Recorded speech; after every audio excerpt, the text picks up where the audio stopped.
তখনই ফেসিবাদ দুপুরের খাবার ফেলে দিয়ে পালিয়ে যেতে বাধ্য হলো। আমি গভীর শ্রদ্ধায়, ভালোবাসায়, মমতায় এবং দায় নিয়ে তাদেরকে স্মরণ করছি, যাদের বদৌলতে আজকে এখানে দাঁড়িয়ে কথা বলার সুযোগ পাচ্ছি।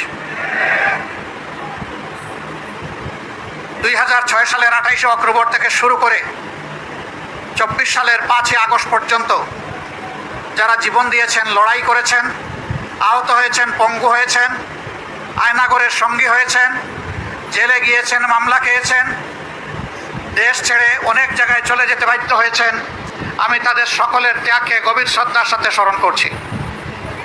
জীবন দেওয়া সকলের জন্য মহান প্রভুর দরবারে শাহাদাত কামনা করছি। এই জীবন পার্টিকুলার কোনো দল দেয়নি,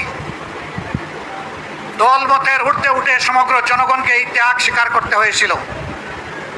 বিশেষভাবে 28 অক্টোবরের নৃশংস লগি বইটার হত্যাকাণ্ড, 2009 সালে পিলখানায় 25 এবং 26শে ফেব্রুয়ারি নারকীয় হত্যাকাণ্ড, পিলখানার এই হত্যাকাণ্ডে আমরা 57 জন কমিটেড দেশপ্রেমিক সেনা অফিসারকে এবং তাদের পরিবারের সদস্যদেরকে আমরা হারিয়েছি। এরপরেই বাংলাদেশ জামাতে ইসলামের উপর ক্র্যাকডাউন করা হয়েছিল। মিথ্যা মামলায় ফাঁসিয়ে আমাদের এক এক করে 11 জন শীর্ষ নেতাকে হত্যা করা হয়েছে। এই বিচারিক হত্যাকাণ্ডে দুনিয়া থেকে যারা বিদায় নিয়েছে তাদের সকলের জন্য এই পিলখানা 28 অক্টোবর এবং পুরা 15.5 বছর জুড়ে যাদেরকে খুন করেছে ফ্যাসিবাদী সরকার, মহান আল্লাহর দরবারে তাদের জন্যও, এই সমস্ত নিহত মানুষগুলোর জন্য আমি শাহাদত কামনা করছি। সম্মানিত ভাইয়েরা, বিশেষ করে জুলাইয়ের 1 তারিখ থেকে 24 সালে যেই আন্দোলন দানা বেঁধে উঠেছিল, অকুণ্ঠ চিত্তে আমিও স্বীকার করতে চাই, এই আন্দোলন প্রথাগত কোনো রাজনৈতিক দলের নেতৃত্বে গড়ে উঠে নাই। এই আন্দোলন গড়ে উঠেছিল ছাত্র তরুণ সমাজের নেতৃত্বে। তাদেরকে স্যালিউট জানাই। 15.5 বছরে দফায় দফায় আন্দোলন করেছি, জীবন দিয়েছি, জেলে গিয়েছি, ফাঁসির কাস্টে দাঁড়িয়েছি, কিন্তু ফ্যাসিবাদকে আমরা তাড়াতে পারি নাই। জুলাইয়ের আন্দোলনের মধ্য দিয়ে যখন সারা দেশবাসী একাকার হয়ে গেল, তখনই ফ্যাসিবাদ দুপুরের খাবার ফেলে দিয়ে পালিয়ে যেতে বাধ্য হলো। এর আগে তো আর পালিয়ে যায়নি। সুতরাং এই ক্রেডিট জনগণের, নেতৃত্বের ক্রেডিট আমাদের তরুণ সমাজের। এইটা দিয়ে কেউ টানাটানি করুক তা আমরা পছন্দ করি না। এই আন্দোলনের কোনো মাস্টার মাইন্ড, একক মাস্টার মাইন্ড কাউকে স্বীকার করি না। এই আন্দোলনের মাস্টার মাইন্ড 18 কোটি নির্যাতিত মানুষ। সংগ্রামী বন্ধুগণ, অনেকেই ক্রেডিট দাবি করছেন, কখনো মাস্টার মাইন্ড, কখনো আবার জুলাই শহীদদেরকে ভাগ বাটোয়ারা করছেন। আমি এগুলোর নিন্দা জানাই। শহীদদের দিকে নিয়ে রাজনৈতিক রং দেওয়ার চেষ্টা করবেন না। যদি রাজনৈতিক দলের ডাকে সাড়া দেওয়ার হতো তারা আগেই দিত, তারা আগে সাড়া দেয় নাই। জীবন দেওয়ার জন্য রাস্তায় নেমেছিল তরুণদের ডাকে। তারা জাতির সম্পদ, তারা কোনো দলের সম্পদ হতে পারে না। তাদের নিয়ে কোনো রাজনীতি হোক, এটা আমরা পছন্দ করি না।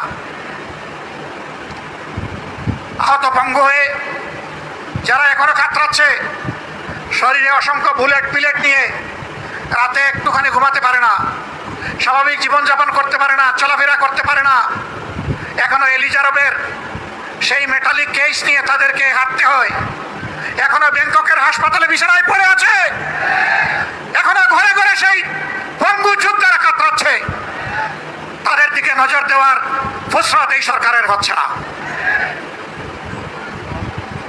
আমরা স্পষ্টভাবে বলতে চাই, যাদের কারণে জাতি নাজাত পেয়েছে তাদেরকে অবশ্যই সম্মান দিতে হবে।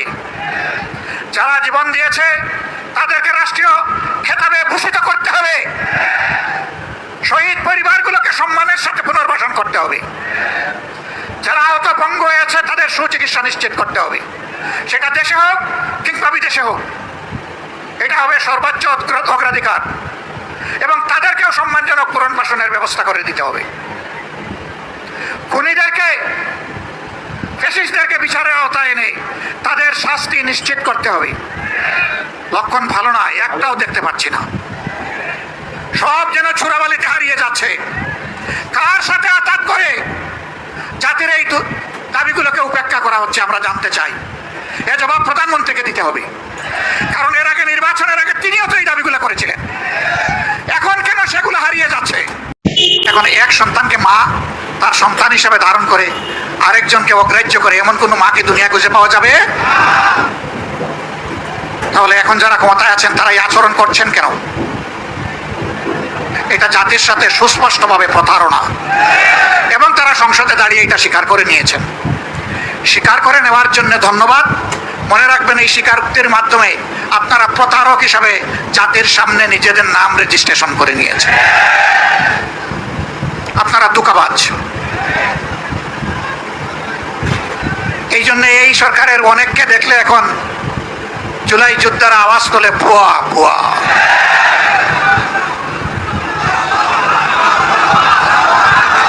এটা জাতির জন্য লজ্জার। ফ্যাসিবাদী আমলে আপনারাও মজলুম ছিলেন। ফ্যাসিবাদীরা যে সমস্ত জুলুম করেছে, অপকর্ম করেছে, এই 5 মাসে আপনারা সবগুলার রেপ্লিকা, ফটোকপি আপনারা আমাদেরকে দেখিয়ে দিয়েছেন। ফ্যাসিবাদী আচরণ করবেন আর জনগণ ফ্যাসিবাদী বললে আপনারা আবার রাগ করবেন। একটা রিলস মাঝে মাঝে দেখা যায়, কি রাগ করলেন শোনা। ফ্যাসিবাদী আচরণ ছেড়ে দেন, জনগণ ফুলের মালা দিয়ে আপনাদেরকে বরণ করবে, দেশ গড়ার কাজে সাহায্য করবে। এ দেশ আমাদের সকলের, দেশকে আমরা ভালোবাসি, কিন্তু আল্লাহর কসম খেয়ে বলছি, বাংলার জমিনে কোনো ফ্যাসিবাদকে আমরা সহ্য করব না।